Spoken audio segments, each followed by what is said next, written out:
Hey, y'all, and welcome back to another episode of Firehouse's Mentor Monday. So, as you all know, or at least I hope you know, we've had a lot of devastation in Central Texas in our hill country over the last couple of weeks. Started on July 4th with the floods and the flash floods along the Guadalupe, and really has just expanded as these rainstorms have sat over Central Texas for the last couple of weeks. Flooding in the Frio, flooding in the San Saba, so on and so forth. And what it has brought to light is the true power of water, the true power of natural disasters, how devastating it can be, and how it doesn't pick and choose where it hits. And there's been a lot of families that have lost children, that have lost husbands and wives and moms and dads. And it's a time for us to reflect, and it's a time for us to be grateful for what we have in our lives and not take advantage of it. But one important fact that I wanted to point out is that how great it is to live in America and how great it is to be a part of the American Fire Service. People have shown up for Texas, just like Texas has shown up for other states in their disasters.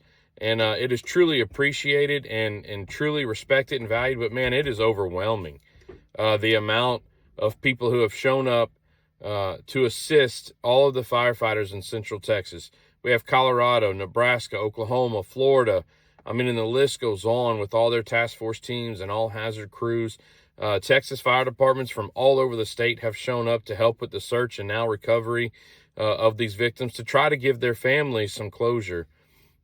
And I think it's important that as a fire service that we remember it's not a time to point fingers. It's not a time to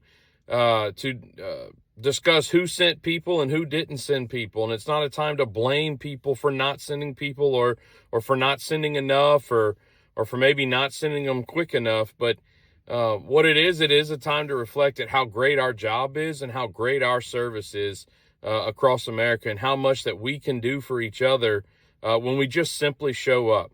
And you don't have to show up with an affiliated fire department. You can show up and volunteer on your days off. You can do things to help the cause, and you can do things that we were built to do as firefighters. And I think that's what's great with this disaster is we've had so many off-duty firefighters show up on their days off and help with search and recovery. In Pearland, we've had guys there. Today is day 11 for them, and they've had a great 11 days, and they've been able to learn a lot, and they've been able to truly help our brothers and sisters from Central Texas. But one of the most important things that they've brought to light is the amount of outside agencies that are there, the amount of other states that are there, and how much the American Fire Service right now is pouring into Texas. And that's what I think we need to be focusing on, is for the families that have witnessed and experienced and gone through this devastation, is that the American Fire Service showed up for them. And so if there's anything to focus on in this moment, I think that's it. I think it's the fact to be proud that you're a part of the American Fire Service, be proud of the job that you do and what you stand for and the traditions that we uphold.